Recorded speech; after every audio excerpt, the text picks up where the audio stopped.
সবাইকে শুভেচ্ছা জানাচ্ছি। মাসুম মাহবুব দেখছেন ওপেন দ্য ইউটিউব চ্যানেল এবং মাসুম মাহবুব ফেসবুক পেজ। বাংলাদেশের রাজনৈতিক প্রেক্ষাপট নিয়ে আলোচনা করতে চাই। আগামী নির্বাচন কেন হাড্ডাহাড্ডি লড়াইতে উপনীত হতে পারে তার কিছু ব্যাখ্যা তুলে ধরতে চাই। বিএনপি যে মনোনয়ন চূড়ান্ত করেছে এর মধ্যেও আরো হেরফেরের আভাস পাওয়া যাচ্ছে। নতুন করে আরো বিএনপির নেতাদের আগমন ঘটতে পারে, শরিকদের মধ্যে কাটছাট হতে পারে, বাদ পড়তে পারেন আরো অনেকেই। কেন্দ্র আরো বেশ কজন নেতাকে যাদের চূড়ান্ত মনোনয়ন দিয়েছেন তাদের মধ্যেও হেরফের করতে পারে এমনও আভাস পাওয়া গেছে। দর্শক, জামাত ইসলাম বলেছে তারা নির্বাচন ফেব্রুয়ারিতে আদায় করে নেবে এবং গণভোটও আদায় করে নেবে। পাশাপাশি আওয়ামী লীগ প্রশ্নে জামাত কি বলল সেটাও জানবো। তবে বিএনপির দুর্বলতা খুঁজছে এবার জামাত। বহু জায়গায় বিএনপির হেভি প্রার্থীদের জামাত হারাতে পারে, কোন সমীকরণে হারাবে, সবগুলো বিষয় নিয়ে আজকে বিস্তারিত জানাবো। শুরু করছি আজকের আলোচনা। না, আওয়ামী লীগ তো নিজেই নির্বাচন চায়নি। আপনারা কি জোর করে তাদের উপর নির্বাচন চাপাইয়ে দিবেন? তারা যদি নির্বাচন চাইতোই তাহলে তিনটা নির্বাচন, আপনারা কি জোর করে তাদের উপর নির্বাচন চাপাইয়ে দিবেন? তারা যদি নির্বাচন চাইতোই তাহলে তিনটা নির্বাচন করার সুযোগ তারা পেয়েছিলেন, হাতছাড়া করলেন কেন? তারা তো নির্বাচনে বিশ্বাস এই কথা প্রমাণ করতে পারেননি। এখন যে জিনিস তারা পছন্দ করে না সেটা যদি তাদেরকে উপহার দেন, এটা তাদের উপরে জুলুম হবে না? জুলুম হবে তাদের। আগামী ত্রয়োদশ জাতীয় সংসদ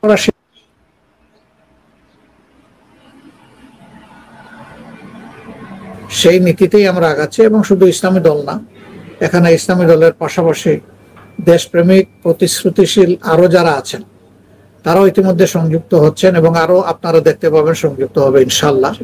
আমরা সবাইকে নিয়েই দেশ করতে চাই। দর্শক, আমরা শুনলাম জামায়াতের আমির ডক্টর শফিকের বক্তব্য। তার দুটো বক্তব্য খুবই গুরুত্বপূর্ণ। একটি হলো তিনি যেটি বললেন যে জামাত কোনো জোট করবে না। বিএনপি যেমন জোট করছে তার মিত্রদের নিয়ে, জামাত কোনো জোট করবে না। তাহলে কি জামাত একা নির্বাচন করতে যাচ্ছে? বিষয়টা এরকমও না। জামাত এখানে একটা কৌশল নিচ্ছে, সেই কৌশলটা আমি একটু পরে বলছি। তার আগে আমরা একটু বিএনপির দিকে নজর দিই। বাংলাদেশের সবচেয়ে বড় এবং জনপ্রিয় দল বিএনপিকে নিয়ে আমাদের কিছু বিশ্লেষণ আছে, তুলে ধরছি। প্রথম কথা হলো, বিএনপি তার মনোনয়ন যে ঘোষণাটি করেছে সেখানে আমরা 237 জনের নাম পেয়েছি। তার মানে কি 63 জন বাকি যা আছে এরা সবাই কি জোটের প্রার্থী হবেন? পূর্বে কখনো যখন জামায়াত বিএনপির সাথে জোটে ছিল তখনও আমরা দেখেছি বিএনপি জামায়াতকে 20টার অধিক আসন ছাড় দিতে রাজি হয়নি। যেই জামায়াত বিএনপির সবচেয়ে শক্তিশালী পার্টনার তাকেই 20টির অধিক ছাড় দেয়নি। প্রশ্ন হলো, এই মুহূর্তে যখন বিএনপি নির্বাচন হলে বিজয় লাভ করার সম্ভাবনা সবচেয়ে বেশি, সেই সময়টা কেন বিএনপি 63টি আসন ছেড়ে দিল জোটদের, যারা বিএনপি বিহীন একটি আসনে জয়লাভ করতে পারবে না? প্রশ্ন আসছে না আপনাদের মাথায়? এই মুহূর্তে বাংলাদেশের রাজনৈতিক দলগুলোর মধ্যে এমন একটি দল আছে যারা এককভাবে, মানে বিএনপির জোটে যারা আছে তারা এককভাবে নির্বাচন করলে একটি আসন লাভ করতে পারবে? একজনের নাম বলেন কমেন্টে আপনারা। এনসিপির একজনেও কোনো আসনে 2-3 হাজারের বেশি ভোট পাবে বলে মনে হয় না। সর্বাধিক টেনে 5,000 ভোট পেতে পারে। আসম আব্দুর রফ, মান্না ভাই, আমাদের নুরুল হক নূর, রাশেদ, জুনায়েদ সাকি, আন্দালিব রহমান পার্থ, এরা যতটা টেলিভিশন টক শোতে পরিচিত ভোটের হিসেবে তারা ততটা গুরুত্বপূর্ণ নয়। এরা বিএনপির বাইরে কখনো বিজয় লাভ করতে পারবে না, কখনোই না। এটা একেবারে ইম্পসিবল একটা ব্যাপার। তাহলে বিএনপি যেই সময়টি আওয়ামী লীগ মাঠে নেই, তার প্রধান প্রতিপক্ষ মাঠে নেই, তাহলে বিএনপি এতগুলো আসন ছাড় দিচ্ছে কেন? এই প্রশ্নটি আসছে তো নাকি? বিএনপির কয়েকজন গুরুত্বপূর্ণ নেতা জানিয়েছে যে 63 আসনের সবকটা জোটের জন্য তারা রাখেনি। বিষয়টা খেয়াল করবেন। বরং কিছু আসনে তাদের হেভিয়েট অনেক প্রার্থী আছে। ধরেন যে আসনটিতে দুজনই খুব হেভিয়েট প্রার্থী, কাকে বাদ দিয়ে কাকে রাখবেন এটা নিয়ে দল এখন কঠিন, মানে একদম কি বলবো, শক্ত একটা সিদ্ধান্ত নিতে যাবে তার আগে সময় নিচ্ছে, এবং এই দুই নেতার ব্যাপারে যাচাই বাছাই শুরু হয়ে গেছে। তো বলা হচ্ছে যে এই 63 আসনের মধ্যে 30-40 সর্বোচ্চ 50টি জোটের জন্য রাখবে। 50টি তাও মানে কি, যদি এনসিপি বিএনপির সাথে আসে তাহলে 50টি, নতুবা বাকি যে জোট তাদেরকে সর্বোচ্চ 30-35টি অথবা 40টির মতো আসন ছাড় দেবে বিএনপি। আর 63-র বাকি যে আসনগুলো সেখানে বিএনপির একাধিক শক্ত প্রতিপক্ষ, সেই জায়গাটাকে নিয়ে তারেক রহমান এবং স্থায়ী কমিটি কাজ করছে। তবে যে বিষয়টি সবচেয়ে বড় টেনশনে ফেলে দিয়েছে বিএনপি এবং তার জোটের প্রার্থীদের, সেটি হলো নির্বাচন সংক্রান্ত যে আইনটি মানে পরিবর্তন হয়েছে, গণপ্রতিনিধিত্ব আদেশ বা আরপিও সংশোধন, যে আদেশ অনুযায়ী জোটের বহু প্রার্থী এবার পরাজিত হবে। ধরেন আগে কি হতো, বিএনপির জোটেরা বিএনপির মার্কা নিয়ে ধানের শীষ মার্কায় ভোট করতে পারত, আওয়ামী লীগের জোটেরা আওয়ামী লীগের নৌকা মার্কায় ভোট করতে পারত। কিন্তু এবার যেই নিয়মটি করা হয়েছে আরপিও আদেশ অনুযায়ী, সেখানে বিএনপির যারা জোট করবে যাদের সাথে, তারা ধানের শীষে ভোট করতে পারবে না, তাদের নিজস্ব মার্কা যদি এনসিপি আসে তাদেরকে শাপলা কলিতেই ভোট করতে হবে। কিন্তু ওই ব্যালট বাক্সে ধানের শীষের মার্কাটা থাকবে, কারণ ব্যালট বাক্স তো ছাপানো হবে সব জায়গায় একই রকম করে। সেখানে নৌকা যদি থাকে, ধানের শীষ যদি থাকে, দাড়িপাল্লা যদি থাকে, লাঙল যদি থাকে, সেই মার্কাগুলো বহাল থাকবে। এখানে একটা ধাক্কা খাবে, এটি খুব কৌশল নিয়েছে। তো এখন যে বিষয়টি হলো যে বিএনপির আন্দোলনের শরিকরা ধানের শীষ প্রতীক অনেকেই কেউই পাবে না, তারা যতক্ষণ ধানের শীষের মানে দলে অন্তর্ভুক্ত না হবে, তারা জোট করলেই মার্কাটা পাবে না। তো এতে দেখা যাবে যে বিএনপির যারা জোট করবে অধিকাংশ নেতাই জিততে পারবে না, মানে যারা জোটে আসবে। সেক্ষেত্রে কি হবে, বিএনপির ওইখান থেকে যে নেতারা আছে যারা স্বতন্ত্র বা বিদ্রোহী হয়ে দাঁড়াবে, তাদেরও জয়ের সম্ভাবনা তৈরি হয়ে যাবে। বিষয়টা কিন্তু মানে বিএনপি নেতাদের জন্য খুব সুখকর একটা ব্যাপার। এখন দেখা যাবে যেখানে নুরুল হক নূরকে বিএনপি জোট করবে, সেখানে মামুন ভাই দাঁড়িয়ে যাবে, নুরুল হক নুরু মাইনাস। জোনায়েদ সাকি যেখানে দাঁড়াবে, তার তো নিজের মার্কা আছে, সেখানে বিএনপির একজন কিন্তু দাঁড়ায় যাবে, দল চাক আর না চাক। জোনায়েদ সাকি আউট। আন্দালিব রহমান পার্থ 17 ঢাকা 17 থেকে দাঁড়াবে, লাঙল তার মধ্যে গরুর গাড়ি, কিন্তু সেখানে তিনি কিন্তু ধানের শীষ পাবেন না। এই জায়গাটাতে বলা যায় যে অনেক বিএনপি নেতার কপাল খুলে যেতে পারে। এইটা কিন্তু দুর্দান্ত একটি বিষয়। আরেকটি ব্যাপার হলো যে আমরা যেটুকু দেখতে পাচ্ছি যে এনসিপি তাদের নাসির উদ্দিন পাটোয়ারি সে দুর্দান্ত ফাটাফাটি কথা বলেই যাচ্ছে। এখন শেষ পর্যন্ত এনসিপির মধ্যে দুটো বিষয় তৈরি হয়েছে, একটা হলো একটা গ্রুপ বিএনপিতে যেতে চাইছে, একটা গ্রুপ বিএনপিতে যেতে চাইছে না। একটা গ্রুপের বক্তব্য হলো যে বিএনপির সঙ্গে গেলে আমরা খুব সহজে এমপি হতে পারবো, আগামীতে পার্লামেন্টে থাকতে পারবো।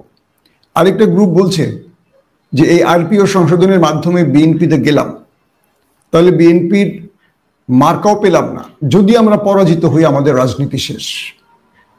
এবং তারাই বলছে যে বিএনপির সঙ্গে আমরা যদি জোট করি তাহলে বিএনপির অতীতের বা আগামী মানে ভবিষ্যতের সকল অপরাধের দায়গুলো আমাদের নিতে হবে, এবং আমরা যে নতুন রাজনৈতিক দলটি করছি এটা মূল্যহীন বা গুরুত্বহীন হয়ে যাবে। কারণ আমাদের রাষ্ট্রের নতুন করে দলের অস্তিত্ব টিকিয়ে রাখতে হলে প্রয়োজনে বিরোধী চেয়ারে বসে হলেও জনগণ এবং দেশের জন্য কথা বলে আমাদের দলটার গুরুত্ব বাড়াতে হবে। অর্থাৎ এনসিপির মধ্যে দুটো পক্ষ, একটা পক্ষ বলছে যে আমরা বিএনপির সাথে জোট করে ক্ষমতায় আসি, একটা গুরুত্বপূর্ণ মন্ত্রিত্ব পেলে সারা দেশে আমরা কাজ করে জনগণের দৃষ্টি আকর্ষণ করতে পারবো, আগামীতে এনসিপি একটা গুরুত্বপূর্ণ দল হবে।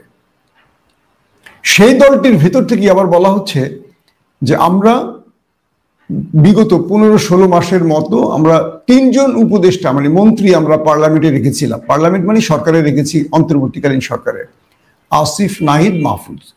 3 জনের এমন একটি কাজ নেই যে কাজটির মাধ্যমে এনসিপি জাতির কাছে নতুন একটা বার্তা পৌঁছতে পারবে। তার মানে এই 3 উপদেষ্টার লুটপাট ছাড়া মানে রাষ্ট্রের টাকা লুট ছাড়া একটা কাজ, দর্শক যারা এনসিপি সমর্থন করেন তারা হয়তো কষ্ট পাচ্ছেন, কমেন্ট করবেন যে এই কাজটা ভালো করেছে আমাদের আসিফ মাহফুজ বা নাহিদ, পারেনি। তার মানে তারা আগামীতে সরকারে গেলেও এভাবেই কাজ করবে। যখন কাজ করার সুযোগ ছিল আসিফের হাতে ব্যাপক ক্ষমতা ছিল, মাহফুজ নাহিদের হাতে, কারণ তারা আন্দোলনটা সফল করেছেন এবং তারাই রাষ্ট্রের ইউনূসকে বসিয়েছিলেন। কিন্তু বিএনপিতে তারা থাকবেন কি ভাড়া করা এমপি মন্ত্রী। সো এই সময় তারা পারেনি, যে সময় আওয়ামী লীগ নেই, কোনো রাজনৈতিক দল ক্ষমতায় নেই, এককভাবে তারা ক্ষমতায় ছিল, তাহলে বিএনপির সাথে তারা পারবে না। এরকম নানান রকম মত তৈরি হয়েছে। তো এনসিপির মধ্যে সমূহ সম্ভাবনা আছে দুটো ভাগ হয়ে যাবার। একটা গ্রুপ চাইছে নিরপেক্ষ থাকতে, যে কোনো পক্ষে তারা যাবে না। আরেকটা গ্রুপ বিএনপি অথবা জামাতের সাথে যেতে চাইছে। গেল একটা প্রেক্ষাপট। দ্বিতীয় বিষয়টি হলো বিএনপির অনেক প্রার্থী যাদেরকে এবার আনা হয়নি, যেমন ৮০ থেকে ৮৫টি নতুন মুখ। তারেক রহমান এবার দুর্দান্ত কিছু সিদ্ধান্ত নিয়েছেন, যেটার জন্য তিনি প্রশংসায় ভাসছেন, সত্য কথা। এর মধ্যে হলো ৮০ থেকে ৮৫টি নতুন মুখ পাওয়া গেছে, মানে তারুণ্য নির্ভর একটা বিএনপির মানে কি বলবো মনোনয়ন প্যানেলটা আমরা দেখলাম। আবার এখানে আরেকটা বিষয় সবাইকে মানে আনন্দিত করেছে বা সবার কাছে একটা দুর্দান্ত মেসেজ গেছে, সেটা হলো বিএনপি একই পরিবারে একাধিককে মনোনয়ন দেয়নি। আমরা আগে দেখতাম বাবাও পেত, ছেলেও পেত, বউ পেত, যে কারণে অনেক জায়গায় দেখতাম হ্যাঁ অমুক ভাই, তার বউ, তার ছেলে, তারা মানে এক পরিবারই ৫ জন পোস্টারে আছে, একই জেলায় জামাই বউ সন্তানদের তালিকা আছে, মনোনয়ন আছে। অর্থাৎ পরিবারতন্ত্রের মধ্যে চলে যেত এই বড় দলগুলো, আওয়ামী লীগ এবং বিএনপি। তারেক রহমান যে ঘোষণাটি দিয়েছিলেন পূর্বে, তিনি তার কথা রেখেছেন যে একই পরিবারে যত হ্যাভিয়েট প্রার্থী হোক, হাই ভোল্টেজ প্রার্থী হোক, একই পরিবারে বাবা যত বড় নেতাই হোক, তার ছেলেকে দেয়নি, ছেলেকে দিলে বাপকে দেয়নি, বাপকে দিলে ছেলেকে দেয়নি, বউকেও দেয়নি। তো এরকম অনেকগুলো বিষয় কিন্তু ঘটেছে এবার বিএনপি। অর্থাৎ বিএনপির এই মনোনয়ন হিসেবটি আমি দেখলাম যে এই দুটো বিষয় সত্যিকার অর্থে খুবই গুরুত্বপূর্ণ এবং বলতে পারি বিএনপির মধ্যে মানুষের আশা জাগিয়েছে। এবার যেটা বললাম ৮০ থেকে ৮৫টি নতুন মুখ আর একই পরিবার একাধিক প্রার্থী হতে পারেনি। কিন্তু বিএনপির মধ্যে হতাশার যে খবর সেটা হলো অনেক প্রার্থী আছেন যারা একাধিকবার বিজয় লাভ করেছেন, একদম হাড্ডাহাড্ডি টাইমে ৩বার ৪বার করেও বিজয় লাভ করেছেন, তাদেরকে বাদ দিয়ে সেখানে নতুন মুখ দেয়া হয়েছে। কিন্তু যাদেরকে বাদ দেয়া হয়েছে তারাও বৃদ্ধ নয়, তারাও দীর্ঘ ১৭-১৮ বছর লড়াই করেছে, রক্ত ঝরিয়েছে, রাজপথে ফাইট করেছে, কিন্তু তাদেরকে বাদ দিয়ে দিয়েছে, বাদ দিয়ে নতুন মুখ দেওয়া হয়েছে। তো এই ক্ষেত্রে যে চ্যালেঞ্জে পড়বে বিএনপি সেটা হলো বিএনপি যাকে প্রার্থী দিয়েছে তিনি তো দাঁড়াবেন, যাকে দেননি তিনি স্বতন্ত্র হয়ে দাঁড়িয়ে যেতে পারেন, সম্ভাবনা সবচেয়ে বেশি। তাহলে কি হবে, এই একই দলের দুই ব্যক্তি নির্বাচনে দাঁড়ানোর জন্য ভোট কাটাকাটি হবে, মাঝখান থেকে বেরিয়ে আসবে জামাত বা অন্য কোনো দল। কারণ জামাতের সাথে তাদের যদি ধরেন কথা ২০-৩০-৪০ হাজার ভোটে ব্যবধান থাকে, তো দুজন যখন ভোট কাটাকাটি করবে অটোমেটিক জামাত বিজয় লাভ করবে। এক্ষেত্রেও বিএনপি বড় রকম চাপে পড়বে। এমন বহু জায়গা আছে যেখানে ধানের শীষের চেয়েও প্রার্থীর জনপ্রিয়তা বেশি, কারণ ওই ব্যক্তি ধানের শীষকে সেখানে পৌঁছে দিয়েছে বা ধানের শীষের জনপ্রিয়তা বাড়িয়েছে, যে ব্যক্তি দীর্ঘদিন কর্মীদের সাথে ছিলেন, যে ব্যক্তি লড়াই করেছেন, রক্ত ঝরিয়েছেন, মৃত্যুর সাথে লড়াই করা অনেক ব্যক্তিও আছে, তাদেরকে বাদ দেওয়া হয়েছে। যদি আমি একজনের নাম বলি, ভোলা ৩ নাজিমউদ্দিন আলম, আমরা দেখেছি যে ঢাকার আমিনবাজারে তিনি পুলিশের গুলিতে রক্তাক্ত হয়েছেন, স্কয়ার হাসপাতালে তিনি মৃত্যুর সাথে লড়াই করেছেন, মানে মৃত্যু দুয়ার থেকে বেঁচে এসছেন, পরবর্তী আমেরিকাতে দীর্ঘ সময় চিকিৎসা করে তিনি কিছুটা সুস্থ হয়েছেন। তিনি ৩বার সাংসদ নির্বাচিত হয়েছিলেন, তিনিও এই তালিকায় নেই, সেখানে নতুন মুখ দেয়া হয়েছে। তো এটা নিয়ে মিশ্র প্রতিক্রিয়া আছে, কেউ পক্ষে কেউ বিপক্ষে, কেউ বলছেন এতে ভালো হয়েছে নতুন মুখ এসছে, কেউ বলছে যে না, যিনি দাঁড়ালে বিজয় লাভ করবেন, মানে একদম চোখ বন্ধ করে যিনি বিজয় লাভ করবেন, এরকম প্রার্থীদের বাদ দেওয়া উচিত হয়নি। অর্থাৎ এরকম একজন না, আরো অনেক আছে। যেমন আমার খুব প্রিয় একজন মানুষ সোহেল ভাই, হাবিবুর নবী সোহেল, কি করেনি দলটার জন্য, মার খেয়েছে, পুলিশের নির্যাতন সহ্য করেছে, অসাধারণ একজন মেধাবী রাজনীতিক। আমি সোহেল ভাইকে ব্যক্তিগতভাবে খুব ভালোবাসি, বা আমি তার সাথে কিছুটা হলেও কাজ করার সুযোগ হয়েছে বাংলাদেশে থাকার সময়। তার মতো ব্যক্তি বাদ পড়েছে, এটা সত্যিকার অর্থে খুব আহত হয়েছে। এরকম আরো বেশ কয়েকজন, তবে রুমিন ফারহানা, পাপিয়া এদের মতো ব্যক্তিদের বাদ দেয়া দলের মধ্যে দেখলাম স্বস্তি আসছে যে এদেরকে পুনরায় ফিরিয়ে আনবে কিনা জানি না, বাট এদেরকে আপাতত মনোনয়ন তালিকায় না রাখায় অনেকের মধ্যে আমি দেখছি যে বেশ বিএনপি খুশি, কারণ এরা বিতর্ক ছড়িয়েছে বেশি। আর রুহুল কবির রেজভির বিষয়টি দেখেছি যে তিনি আসলে নিজেই মনোনয়ন চাননি, তিনি আসলে দলের জন্য কাজ করতে চান, আমি এমনটি শুনেছি। আমি একবার রিজভি ভাইকে অনেক আগে বলেছিলাম যে আপনি মানে নির্বাচন করবেন বাকি, সে বলছে আমি আসলে দলের জন্য কাজ করতে চাই, আমার এমপি মন্ত্রী হওয়ার শখ নেই। হতে পারে আগামীতে তিনি টেকনোক্রেট মন্ত্রী হতে পারে বিএনপি ক্ষমতা আসলে। তো এখন যে বিষয়টি দাঁড়াচ্ছে, জামাত যে খেলাটা খেলছে সেটা একটু আসেন। জামাত খুঁজতেছে তাদের শক্ত প্রতিপক্ষ কোন কোন আসনে, 1।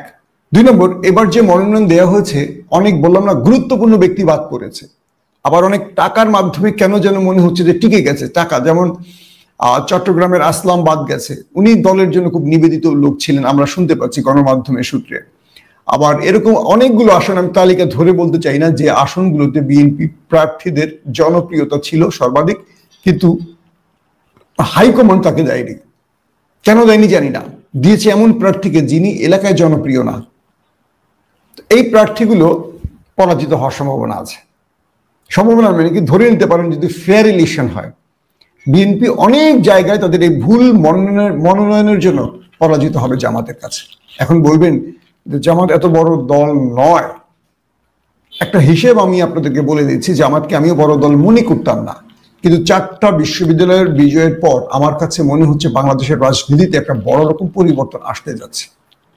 আরেকটা বিষয় হলো আওয়ামী লীগের ভোটগুলো বিএনপি মেবি নাও পেতে পারে, এটা অনেকেই যোগ বিয়োগ করছেন যে এই জন্য আওয়ামী লীগের পক্ষে কথা বলছেন, না বিষয়টা এরকম না। আমি অনেক এলাকায় কথা বলেছি, অনেক হিন্দুদের সাথে কথা বলেছি, তাদের বক্তব্য হলো যে ভাই আমাদের নেত্রী মানে হিন্দু এবং আওয়ামী লীগ, আমাদের নেত্রী শেখ হাসিনা কি নির্দেশ দিবে সেটা আমরা দেখছি না, আমরা দেখছি যে আমাদের কোন জায়গায় সেফ থাকবে। শেখ হাসিনা তো নিজেই পালিয়ে চলে গেছেন তার পরিবারকে নিয়ে ভারতে, তিনি তো আমাদের জন্য চিন্তা করেন নাই, এবং আজ পর্যন্ত প্রায় 15-16 মাসে তিনি একটি দিক নির্দেশনামূলক বক্তব্য দেননি। তিনি বারবার একটাই কথা বলছেন, ইউনূসের প্রতিশোধ নিব, ইউনূসকে জেল খাটাবো, এই করব ওই করব সেই করব। তিনি ভবিষ্যতে টিকে গেলে, বেঁচে গেলে, আসতে পারলে তিনি এটা করবেন ওটা করবেন হুমকি দিবেন, কিন্তু দলকে নির্দেশনা দিতে পারছেন না এই সময় কি করা উচিত। একটি নির্দেশনামূলক বক্তব্য দেয়া হয়নি, এবং এটা নিয়ে আওয়ামী লীগের একদম সিনিয়র নেতারা শেখ হাসিনার উপর ক্ষুব্ধ যে কেন তিনি দলকে একটা শক্ত অবস্থানে ফিরিয়ে আনার জন্য বা যারা বাংলাদেশে রয়েছে নির্যাতনের শিকার হচ্ছে তাদের জন্য কোনো ভূমিকা রাখছেন না, এটা কেমন নেতৃত্ব। তো এই ব্যক্তিদের বক্তব্য হলো আমরা তাদেরকে বিজয়ী করব যারা গত 5 তারিখের পর আমাদেরকে সেভ করে রেখেছে, আমাদের উপর হামলা করেনি, ব্যবসা বাণিজ্য লুট করেনি, চাঁদাবাজি করেনি, আমাদের ঘর বাড়িতে আক্রমণ করেনি, আমাদের হুমকি দেয়নি। এবার বুঝে নেন, অর্থাৎ আওয়ামী লীগ বলি আর হিন্দু বলি তাদের ভোটগুলো সেখানেই অধিকাংশ ভোটগুলো পড়বে গত 15 মাসে যাদের পারফরমেন্স তারা দেখেছে।